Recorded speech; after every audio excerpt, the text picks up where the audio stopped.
अस्सलाम वालेकुम सज्जनों बेलियो तो मित्रों ਤੁਹਾਡਾ ਕੀ ਹਾਲ ਚਾਲ ਹੈ। ਉਮੀਦ ਹੈ ਸਾਰੇ ਠੀਕ ਠਾਕ ਹੋਣਗੇ, ਵਧੀਆ ਹੋਣਗੇ। ਲਹਿੰਦੇ ਪੰਜਾਬ ਤੇ ਚੜ੍ਹਦੇ ਪੰਜਾਬ। ਜਨਾਬ ਮੈਂ ਇਸ ਟਾਈਮ ਲਹਿੰਦੇ ਪੰਜਾਬ ਪਾਕਿਸਤਾਨ ਦੇ ਵਿੱਚ ਖੜਾ ਹੈਗਾ। ਆਪਣੇ ਡਿਵੀਜ਼ਨ ਸਾਡੀ ਬਹਾਵਲਪੁਰ ਹੈਗੀ ਆ ਤੇ ਸਾਡਾ ਡਿਸਟ੍ਰਿਕਟ ਹੈਗਾ ਰਿਮਜਾਰ ਖਾਨ, ਤਹਿਸੀਲ ਖਾਨੇ ਵਾਲਨੀ ਖਾਨਪੁਰ ਕਟੋਰਾ ਹੈਗਾ ਜਨਾਬ। ਤੇ ਇਸ ਟਾਈਮ ਜਿਵੇਂ ਕਿ ਫੁੱਲਾਂ ਦਾ ਮੌਸਮ ਜਿਹੜਾ ਨਾ ਕੁਛ ਚੀਜ਼ਾਂ ਤੇ ਆ ਰਿਹਾ ਤੇ ਕੁਛ ਤੇ ਜਾ ਰਿਹਾ। ਐਵੇਂ ਹੀ ਸਰਸੋਂ ਜਿਹੜੀ ਹੈ ਇਹ ਆਉਂਦੀ ਹੈ ਤਕਰੀਬਨ ਜੋ ਨਵੰਬਰ ਦੇ ਵਿੱਚ ਤੇ ਰੂਜ ਹੁੰਦਾ ਤੇ ਹੁਣ ਇਹਦੇ ਜਿਹੜੇ ਇਹ ਲਹਿਲਹਾਉਂਦੇ ਹੈ ਪੀਲੇ ਫੁੱਲ ਨੇ ਨਾ ਤੇ ਇਹ ਸਮਝ ਲਓ ਕਿ ਹੁਣ ਖਤਮ ਹੁੰਦੇ ਪਏ ਨੇ। ਮਾਰਚ ਦਾ ਮਹੀਨਾ ਆ ਗਿਆ ਤੇ ਇਹਨਾਂ ਵਿੱਚ ਉਹ ਫਲੀਆਂ ਜਿਹੜੀਆਂ ਕਹਿੰਦੇ ਨੇ ਪੰਜਾਬੀ ਵਿੱਚ ਛੋਟੀਆਂ ਫਲੀਆਂ ਤੇ ਫਿਰ ਇਹਨਾਂ ਵਿੱਚ ਰਾਇਆ ਪੈ ਜਾਣਾ ਬਰੀਕ ਦਾਣੇ ਤੇ ਫਿਰ ਤੇਲ ਕਢਾਵਾਂਗੇ ਤੇ ਸਿਰਾਂ ਨੂੰ ਲਾਵਾਂਗੇ ਤੇ ਈਦ ਦੀਆਂ ਤਿਆਰੀਆਂ ਕਰਨਗੇ। ਰਮਜ਼ਾਨ ਦੀ ਵੀ ਆਮਦ ਆ ਤੇ ਮਾਸ਼ਾਅੱਲਾ ਇਹ ਜਾਂਦੇ ਪਏ ਸੀਗੇ ਤੇ ਮੈਂ ਕਿਹਾ ਨਵੇਂ ਆਉਣ ਵਾਲਿਆਂ ਨੂੰ ਅਸੀਂ ਵੈਲਕਮ ਕਰਾਂਗੇ ਤੇ ਜਾਣ ਵਾਲਿਆਂ ਨਾਲ ਅਲਵਿਦਾ ਕਰਾਂਗੇ। ਲਿਹਾਜ਼ਾ ਇਹਨਾਂ ਦਾ ਮੌਸਮ ਜਿਹੜਾ ਨਾ ਹੁਣ ਖਤਮ ਹੁੰਦਾ ਜਾਂਦਾ ਹੈਗਾ। ਸਬਜ਼ੀਆਂ ਦਾ ਵੀ ਤੇ ਸਾਰੀਆਂ ਚੀਜ਼ਾਂ ਦੀ ਤਾਂ ਮੈਂ ਕਿਹਾ ਇੱਕ ਛੋਟਾ ਜਿਹਾ ਮਿਨੀ ਜਿਹਾ ਵਲੋਗ ਬਣਾ ਲਈਏ ਸਪੈਸ਼ਲ ਜਾਣ ਵਾਲੇ ਮੌਸਮ ਦੀ। ਸਰਦੀ ਅਲਵਿਦਾ ਹੋ ਰਹੀ ਆ ਤੇ ਅੱਗੇ ਜਿਹੜਾ ਨਾ ਇਹ ਦੇਖੋ ਇਹ ਮੂੰਗਰਿਆਂ ਦੇ ਬੂਟੇ ਨੇ, ਇਹ ਮੂਲੀਆਂ ਸੀਗੀਆਂ ਤੇ ਇਹ ਗਾਜਰਾਂ ਇੱਧਰ ਇਹਨਾਂ ਦੀ ਅਲਵਿਦਾ। ਚਿੱਟੇ ਫੁੱਲ ਮੂੰਗਰੇ ਹਾਲੇ ਨੇ, ਆ ਦੇਖੋ ਬਰੀਕ ਲੱਗੇ ਨੇ। ਤੇ ਇਹ ਸਰਸੋਂ ਦੇ ਫੁੱਲ ਜਨਾਬ ਆਪਣੀ ਆਬੋ-ਤਾਬ ਦੇ ਵਿੱਚ ਜਿਹੜੇ ਨਿਕਲਦੇ ਨੇ ਅਕਤੂਬਰ ਨਵੰਬਰ ਦੇ ਵਿੱਚ ਤੇ ਫਿਰ ਜਨਵਰੀ ਫਰਵਰੀ ਤੱਕ ਰਹਿੰਦੇ ਨੇ। ਫਿਰ ਇਹ ਬਰਸੀਨ ਜਿਹੜਾ ਅਸੀਂ ਮਾਲ ਵਾਸਤੇ ਚਾਰਾ ਲਾਇਆ ਇਹ ਵੀ ਅਲਵਿਦਾ ਹੋ ਜਾਂਦਾ ਤੇ ਫਿਰ ਨਵੀਂ ਬਹਾਰ ਆਉਂਦੀ ਹੈ ਮਾਰਚ ਦੇ ਵਿੱਚ। ਨਵੇਂ ਫੁੱਲ ਹੁੰਦੇ ਨੇ, ਨਵੀਆਂ ਗੱਲਾਂ ਬਾਤਾਂ ਹੁੰਦੀਆਂ ਨੇ ਤੇ ਨਵਾਂ ਹੀ ਦਿਨ ਹੁੰਦਾ। ਤੇ ਆਹ ਦੇਖੋ ਨਾ ਅਸੀਂ ਉਦੋਂ ਇੰਨਾ ਕੁ ਦਾਣਾ ਲਾਇਆ ਸੀਗਾ ਅੱਧਾ ਗੰਦਮ ਦਾ, ਹੁਣ ਇਹਦਾ ਸਿੱਟਾ ਬਣ ਗਿਆ ਹੈਗਾ। ਤੇ ਇਹ ਸਮਝ ਲਓ ਕਿ ਸਾਡੇ ਵਾਸਤੇ ਨਵਾਂ ਫੁੱਲ ਇਹੀ ਹੈ ਕਿਉਂਕਿ ਇਹ ਗੰਦਮ ਦੀਆਂ ਡਾਲੀਆਂ ਜਿਹੜੀਆਂ ਨੇ ਇਹੀ ਸਾਡੇ ਪਾਕਿਸਤਾਨ ਦੀ ਤਰੱਕੀ ਨੂੰ ਦਿਨ ਦੁਗਣੀ ਤੇ ਰਾਤ ਚੁਗਣੀ ਤਰੱਕੀ ਦੀ ਤਰਫ ਲੈ ਕੇ ਜਾਂਦੀਆਂ। ਇਹ ਗੰਦਮ ਦੀਆਂ ਡਾਲੀਆਂ ਸਿਰਫ ਇਹ ਨਹੀਂ, ਇਹ ਕਿਸਾਨ ਦੀ ਇਹੀ ਰੋਜ਼ੀ ਹੈ, ਇਹੀ ਰੋਟੀ ਹੈ। ਇਹਨਾਂ ਨਾਲ ਹੀ ਉਹ ਆਪਣੇ ਅੱਗੇ ਬੱਚਿਆਂ ਦੀ ਜਾ ਕੇ ਸ਼ਾਦੀ ਕਰਦਾ ਹੈ। ਇਹਨਾਂ ਪੈਸਿਆਂ ਨਾਲ ਹੀ ਆਪਣੇ ਤਨ 'ਤੇ ਕੱਪੜੇ ਪਾਉਂਦਾ। ਇਹਨਾਂ ਪੈਸਿਆਂ ਨਾਲ ਹੀ ਜਿਹੜਾ ਆਪਣਾ ਰੋਜ਼ੀ ਰੋਟੀ ਹੈ ਸਾਰਾ ਕੁਛ ਇਹਦਾ ਹੁੰਦਾ ਹੈ ਕਿਸਾਨ ਦਾ।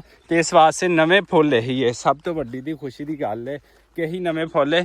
ਹਾਲੇ ਫੁੱਲ ਤਰ੍ਹਾਂ ਬਹਾਰ ਨਹੀਂ ਆਈ ਹੈਗੀ। ਬਹਾਰ ਬਸ ਵੈਲਕਮ ਬਹਾਰ ਦਾ ਹੋ ਗਿਆ। ਛੋਟੀਆਂ ਮੋਟੀਆਂ ਬਾਰਿਸ਼ਾਂ ਤੁਹਾਨੂੰ ਪਤਾ ਪੂਰੇ ਪਾਕਿਸਤਾਨ 'ਚ ਹੋ ਗਈਆਂ। ਦੇਖੋ ਨਾ ਹਾਲੇ ਇਹ ਟਾਹਲੀ ਹੈ ਸਾਡੇ ਕੋਲ ਖੜੀ ਜਿਹਨੂੰ ਸ਼ੀਸ਼ਮ ਵੀ ਕਹਿੰਦੇ ਤੇ ਇਹਦੇ ਪੱਤੇ ਹਾਲੇ ਜਿਹੜੇ ਨਾ ਇਹ ਝਾੜਦੇ ਪਏ ਹੈਗੇ ਆ ਦੇਖੋ। ਤੇ ਇਸ ਤੋਂ ਬਾਅਦ ਫੁੱਲ ਰੂਜ ਨਾਲ ਜਿਹੜੀ ਹੈ ਨਾ ਉਹ ਬਹਾਰ ਆਏਗੀ। ਜਦੋਂ ਬਹਾਰ ਆਏਗੀ ਤੇ ਫੁੱਲ ਖਿਲਣਗੇ ਤੇ ਉਹ ਵੀ ਤੁਹਾਡੇ ਨਾਲ ਜਨਾਬ ਸ਼ੇਅਰ ਕਰਾਂਗੇ ਕਿ ਤੁਸੀਂ ਫੁੱਲਾਂ ਵਰਗੇ ਲੋਕ ਹੋ, ਤੁਸੀਂ ਚੰਗੇ ਲੋਕ ਹੋ ਤੇ ਚੰਗਿਆਂ ਨਾਲ ਫਿਰ ਚੰਗੀਆਂ ਗੱਲਾਂ ਹੀ ਸ਼ੇਅਰ ਕਰਾਂਗੇ ਨੇ। ਅਸੀਂ ਮਾੜੀਆਂ ਗੱਲਾਂ ਦੇ ਜਿੰਨੇ ਵੀ ਸਾਡੇ ਵਲੋਗ ਨੇ ਕਦੀ ਕਹਿ ਦਿਓ ਕੋਈ ਮਾੜੀ ਗੱਲ ਅਸੀਂ ਸ਼ੇਅਰ ਕੀਤੀ ਹੋਵੇ ਤੇ ਜਿਵੇਂ ਮੈਂ ਤੁਹਾਨੂੰ ਕਿਹਾ ਨਾ ਕਿ ਕੁਛ ਫੁੱਲ ਅਲਵਿਦਾ ਹੁੰਦੇ ਪਏ ਨੇ, ਕੁਛ ਨਵੇਂ ਆਉਂਦੇ ਪਏ ਨੇ। ਤੇ ਆਹ ਦੇਖੋ ਅੰਬ ਦਾ ਪੌਦਾ ਹੈਗਾ ਤੇ ਇਹਦੇ ਤੇ ਬਹਾਰ ਆ ਗਈ ਕਿਉਂਕਿ ਇਹਨੂੰ ਬੂਰ ਲੱਗ ਗਿਆ ਹੈਗਾ। ਇਹ ਦੇਖੋ ਜਨਾਬ ਇਹ ਬੂਰ ਲੱਗ ਗਿਆ ਤੇ ਫਿਰ ਮਾਸ਼ਾਅੱਲਾ ਜੂਨ ਦੇ ਵਿੱਚ ਪੂਰੇ ਭਾਰ ਨਾਲ ਫਿਰ ਅੰਬ ਵੀ ਆ ਜਾਣੇ। ਇਹ ਦੇਖੋ ਇਹ ਛੋਟੇ ਬੂਰ ਜਿਹੜੇ ਆ ਨਾ ਇਹ ਨਵੀਂ ਬਹਾਰ ਹੈ ਅੰਬ ਦੀ। ਆ ਦੇਖੋ ਸੁਭਾਨ ਅੱਲਾ। ਤੇ ਇਹ ਜਨਾਬ ਫੁੱਲ ਰੂਜ ਨਾਲ ਬਹਾਰਾਂ ਆ ਗਈਆਂ। ਇੱਧਰੋਂ ਗੰਢੇ ਖਾਈ ਰਾਈ, ਅਸੀਂ ਵੀ ਰਾਈ ਹੁੰਦੇ ਹਾਂ। ਤੇ ਦੇਖੋ ਫਿਰ ਇੱਧਰ ਵੀ ਬਹਾਰਾਂ ਆ ਗਈਆਂ। ਇੱਥੇ ਨਵਾਂ ਬੀਜ ਜਿਹੜਾ ਨਾ ਉਹ ਤਿਆਰ ਹੁੰਦਾ ਪਿਆ ਹੈਗਾ। ਇਹ ਚਿੱਟੇ ਜਿਹੜੇ ਤੁਹਾਨੂੰ ਫੁੱਲ ਨਜ਼ਰ ਆਉਂਦੇ ਪਏ ਨੇ ਤੇ ਅਗਲੇ ਸਾਲ ਵਾਸਤੇ ਇਹਦਾ ਬੀਜ ਜਿਹੜਾ 1 ਸਾਲ ਪਹਿਲੇ ਜਿਹੜਾ ਨਾ ਉਹ ਤਿਆਰ ਕਰਨਾ ਪੈਂਦਾ। ਅਗਰ ਉਸੇ ਸਾਲ ਦਾ ਲਾਣਗੇ ਤਾਂ ਫਿਰ ਗੰਢੇ ਨਹੀਂ ਹੋਣਗੇ, ਫਿਰ ਰਾਈ ਵੀ ਨਹੀਂ ਹੋਣਗੇ ਤੇ ਗੰਢੇ ਵੀ ਨਹੀਂ ਹੋਣਗੇ। ਫਿਰ ਗੰਢੇ ਨਹੀਂ ਹੋਣਗੇ ਤੇ ਬਾਕੀ ਜਿੰਨੀਆਂ ਵੀ ਕੌਮਾਂ ਨੇ ਫਿਰ ਉਹਨਾਂ ਦਾ ਸਾਲਨ ਕੋਈ ਨਹੀਂ ਸਹੀ ਬਣਨਾ, ਫਿਰ ਲੜਾਈਆਂ ਹੋਣਗੀਆਂ। ਇਸ ਵਾਸਤੇ ਰਾਈ ਜਿਹੜੀ ਕੌਮ ਹੈ ਗੰਢੇ ਬੀਜਦੀ ਹੈ ਕਿ ਦੂਸਰੀਆਂ ਕੌਮਾਂ ਜਿਹੜੀਆਂ ਆਪਸ 'ਚ ਲੜਨ ਨਾ ਉਹਨਾਂ ਦੇ ਘਰ ਸਾਲਨ ਜਿਹੜਾ ਨਾ ਸਹੀ ਪੱਕਦਾ ਰਵੇ। ਤੇ ਆਹ ਦੇਖੋ ਰਾਈਆਂ ਨੇ ਹਰ ਪਾਸੇ ਗੰਢੇ ਜਿਹੜੇ ਨਾ ਲਾਏ ਹੋਣੇ। ਖਾਓ, ਇੰਜੋਏ ਕਰੋ ਤੇ ਕਹਿੰਦੇ ਨਾ ਕਿ ਗੰਢਾ ਖਾਣਗੇ ਤਾਂ ਸਿਹਤਮੰਦ ਰਹਿਣਗੇ। ਤੇ ਅੱਜ ਮਾਸ਼ਾਅੱਲਾ ਆਹ ਦੇਖੋ ਜੀ ਬਹਾਰਾਂ ਤੁਹਾਨੂੰ ਨਜ਼ਰ ਆ ਗਈਆਂ ਹੋਣੀਆਂ। ਇਹ ਨਵੇਂ ਫੁੱਲ ਆ ਗਏ ਜੀ ਜਿਹੜੇ ਕਿ ਸਾਰਾ ਸਾਲ ਜਿਹੜੇ ਆ ਨਾ ਸਰਦੀ ਦੀ ਵਜ੍ਹਾ ਤੋਂ ਖਿੜਦੇ ਨਹੀਂ ਹੈਗੇ। ਇਹ ਦੇਖੋ ਗੁਲਾਬ ਦੇ ਫੁੱਲ ਹੁਣੀ ਤੁਹਾਡੇ ਨਾਲ ਜ਼ਿਕਰ ਕੀਤਾ ਸੀ ਤੇ ਹੁਣੀ ਫੁੱਲ ਵੀ ਆ ਗਏ ਨੇ ਮਾਸ਼ਾਅੱਲਾ। ਤੁਸੀਂ ਫੁੱਲਾਂ ਵਰਗੇ ਲੋਕ ਤੇ ਤੁਹਾਡੇ ਵਾਸਤੇ ਆ ਫੁੱਲ ਦੇਖੋ ਹਾਜ਼ਰ ਨੇ ਮਾਸ਼ਾਅੱਲਾ। ਕਿਆ ਹੀ ਬਾਤ ਹੈ। अस्सलाम वालेकुम जनाब। हाँ जी की हाल चाल ने चोई साहब? ਅੱਜ ਫਿਰ ਕਿੱਧਰ? ਇੱਧਰ ਅੱਛਾ ਜਿਹੜਾ ਮਸ਼ਹੂਰ Song ਛੱਡ ਦੇ ਸਾਰਾ ਕੁਝ, ਜਿਹੜਾ ਮਸ਼ਹੂਰ Song ਸੁਣਾਉਂਦਾ ਹੁੰਦਾ ਉਹ ਸੁਣਾ ਦੇ ਅੱਜ। ਉਹ ਲੱਕ ਦਾ ਕੋਕਾ, ਕਿਹੜਾ ਨੱਕ ਦਾ ਕੋਕਾ ਸੁਣਾ ਨਾ, ਲੱਕ ਦਾ ਕੋਕਾ ਸਿੱਧਾ ਹੋ ਕੇ। ਅੱਧਾ ਹਾਂ ਇਦਾਂ ਹੋ ਕੇ ਸੁਣਾ ਤੇ ਇੰਡੀਆ 'ਚ ਤੈਨੂੰ ਬਹੁਤ ਸਾਰੇ ਲੋਕ ਦੇਖਦੇ ਪਏ। ਚੱਲ ਦੱਸ ਹੁਣ, ਸ਼ਾਬਾਸ਼। ਲੱਕ ਦਾ ਕੋਕਾ, ਨਾਲ ਡਾਂਸ ਵੀ ਹੋਵੇ ਨਾ।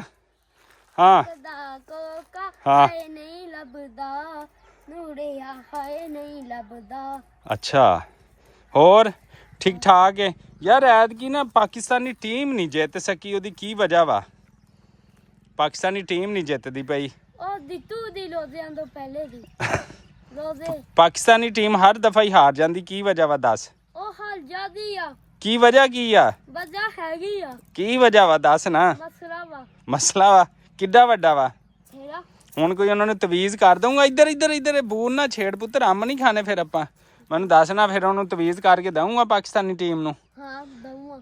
ਚੰਗੇ ਵਾਲਾ ਹਾਂ ਫਿਰ ਹਰ ਦਫਾ ਜਿੱਤੇਗੀ। ਹਾਂ ਅੱਛਾ ਚੱਲ ਫਿਰ ਕਹਿ ਦੇ ਪਾਕਿਸਤਾਨ ਪਾਕਿਸਤਾਨ ਜ਼ਿੰਦਾਬਾਦ। ਪਾਕਿਸਤਾਨ ਜ਼ਿੰਦਾਬਾਦ। ਲਓ ਜੀ, ਮੁੰਡਾ ਤੇ ਇੱਥੇ ਸਾਡੇ ਪਿੰਡ ਦਾ ਹੀ ਹੈ ਮਾਸ਼ਾਅੱਲਾ, ਸਾਰਾ ਦਿਨ ਐਵੇਂ ਇੰਜੋਏ ਕਰਦਾ ਨੱਕ ਦਾ ਕੋਕਾ। ਉਹਨੇ ਕਿਹਾ ਜੀ ਪਾਕਿਸਤਾਨੀ ਟੀਮ ਨੂੰ ਐਸਾ ਮੈਂ ਜਿਹੜਾ ਨਾ ਤਵੀਜ਼ ਕਰਕੇ ਦਊਂਗਾ ਕਿ ਉਹ ਯਾਦ ਰੱਖੇਗੀ, ਆਉਣ ਵਾਲੇ ਦਿਨਾਂ ਜਿੱਤੇਗੀ। ਲੇਕਿਨ ਸਾਡੀ ਪਾਕਿਸਤਾਨੀ ਟੀਮ ਪਤਾ ਨਹੀਂ ਕਿਉਂ ਯਾਰ, ਕਰੋੜਾਂ ਨਹੀਂ ਅਰਬਾਂ ਰੁਪਈਆ ਉਹਨਾਂ ਤੇ ਲੱਗਦੇ ਨੇ, ਸਟੇਡੀਅਮ ਬਣਾ ਦਿੱਤਾ, ਸਾਰਾ ਕੁਝ ਕਰ ਦਿੱਤਾ। ਲੇਕਿਨ ਅਫਸੋਸ ਕਿ ਇਸ ਦਫਾ ਉਹ ਸਾਡੇ ਦਿਲ ਨਹੀਂ ਜਿੱਤ ਸਕੀ ਤੇ ਬਸ। ਅੱਛਾ ਜੀ, ਚੀਮਾ ਫੈਮਿਲੀ ਨੂੰ ਚੈਲੰਜ ਹੈਗਾ। ਇੱਕ ਦਿਨ ਚੀਮਾ ਫੈਮਿਲੀ ਨੇ ਸ਼ਲਜਮ ਦਿਖਾਇਆ ਕਿ ਬਹੁਤ ਵੱਡਾ ਸ਼ਲਜਮ ਸੀਗਾ। ਲਓ ਫਿਰ ਚੀਮਾ ਫੈਮਿਲੀ, ਉਹ ਜਿਹੜੀ ਅੰਮਾ ਜੀ ਦਾ ਨਾ ਆਪਰੇਸ਼ਨ ਹੋਇਆ, ਉਹਨੂੰ ਉਹ ਅੰਮਾ ਜੀ ਮਸ਼ਹੂਰ ਹੋਏ ਨੇ ਮਾਮਾ ਯੰਡਾ ਦੇ ਨਾਮ ਤੋਂ, ਤੇ ਅਮਰੀਕਾ US ਫੈਮਿਲੀ ਹੈ। ਮਾਂ ਜੀ ਦਾ ਆਪਰੇਟ ਵੀ ਹੋਇਆ ਅਗਲੇ ਦਿਨ। ਅੱਲਾਹ ਤਾਲਾ ਉਹਨਾਂ ਨੂੰ ਸਲਾਮਤ ਰੱਖੇ ਮਾਸ਼ਾਅੱਲਾ। ਮਾਂ ਜੀ ਬੜੀ ਖੁਸ਼ ਮਿਜ਼ਾਜ ਨੇ, ਉਹਨਾਂ ਦਾ ਬੇਟਾ ਵੀ ਜਿਹੜਾ ਹੈਗਾ ਉਹ ਵੀ ਬੜਾ ਖੁਸ਼ ਮਿਜ਼ਾਜ ਹੈਗਾ। ਤੇ ਉਹਨਾਂ ਨੇ ਕਿਹਾ ਜੀ ਪਾਕਿਸਤਾਨ ਦਾ ਸਭ ਤੋਂ ਵੱਡਾ ਜਿਹੜਾ ਸ਼ਲਜਮ ਹੈ ਨਾ, ਉਹ ਸਾਡੇ ਇਲਾਕੇ 'ਚ ਪੈਦਾ ਹੋਇਆ। ਤੇ ਮੈਂ ਜਿਹੜਾ ਚੀਮਾ ਫੈਮਿਲੀ ਜਿਹੜੀ ਹੈ ਮਾਂ ਜੀ, ਇਹ ਚੈਲੰਜ ਕਰਦਾ ਕਿ ਸਾਡੇ ਪਾਕਿਸਤਾਨ ਦਾ ਸਭ ਤੋਂ ਵੱਡਾ ਜ਼ਿਲ੍ਹਾ ਸ਼ਹਿਰ, ਜਿਹਨੂੰ ਛੋਟਾ ਮਿਨੀ ਲੈਲਪੁਰ ਵੀ ਕਹਿੰਦੇ ਨੇ, ਤੇ ਇਹ ਦੇਖੋ ਜਨਾਬ, ਸਭ ਤੋਂ ਵੱਡਾ ਸ਼ਲਜਮ ਜਿਹੜਾ ਨਾ ਇਹ ਹੈਗਾ। ਤੇ ਜਿਹੜਾ ਤੁਹਾਡੇ ਵਾਲਾ ਉਹ ਛੋਟਾ ਹੋ ਜਾਣਾ, ਮੁਕਾਬਲਾ ਕਰ ਲਓ, ਸ਼ਲਜਮ ਮੈਂ ਸਾਂਭ ਲੈਣਾ ਹੈਗਾ, ਤੇ ਫਿਰ ਮੁਕਾਬਲਾ ਹੋ ਜਾਂਦਾ ਹੈ ਕਿ ਕਿਹੜਾ ਸ਼ਲਜਮ ਵੱਡਾ ਹੈ। ਉਹ ਦੂਸਰਾ ਵੀ ਕੱਢ ਕੇ ਲਿਆ ਵੱਡਾ ਸ਼ਲਜਮ, ਇੱਧਰ ਆ, ਉਹ ਦੋਨੇ ਪੁੱਟ ਲਿਆ, ਦੋਨੇ ਵੱਡੇ ਸ਼ਲਜਮ। ਇਹ ਦੇਖੋ, ਇਹ ਵੱਡੇ ਸ਼ਲਜਮ ਦੋਨੇ ਪੱਟ ਕੇ ਲਿਆ, ਇੱਧਰ ਦਿਖਾਈਏ। ਲਓ ਜੀ, ਕਰ ਲਓ ਮੁਕਾਬਲਾ, ਸਭ ਤੋਂ ਵੱਡੇ ਸ਼ਲਜਮ ਲਿਆ ਪੱਟ ਕੇ, ਦੋਨੇ ਲਿਆ। ਲਓ ਜੀ, ਹੋਰ ਵੱਡਾ ਸ਼ਲਜਮ ਆ ਗਿਆ, ਪਕੜੀ ਜ਼ਰਾ, ਪਕੜੀ। ਇਹ ਦੇਖੋ ਜੀ, ਇਹ ਦੇਖੋ ਜੀ, ਸਭ ਤੋਂ ਵੱਡਾ ਸ਼ਲਜਮ। ਛੋਟਾ ਤੇ ਛੱਡ ਦੇ ਯਾਰ, ਇਹ ਦੇਖ, ਉਹ ਓਏ ਹੋਏ ਬਿਸਮਿल्लाह रहमान। ਆ ਪਕੜ ਯਾਰ ਜ਼ਰਾ ਦੋਨੇ, ਹਾਂ ਇੱਥੇ ਉੱਤੋਂ ਕਰਕੇ ਪਕੜ, ਉੱਤੋਂ ਪਕੜ।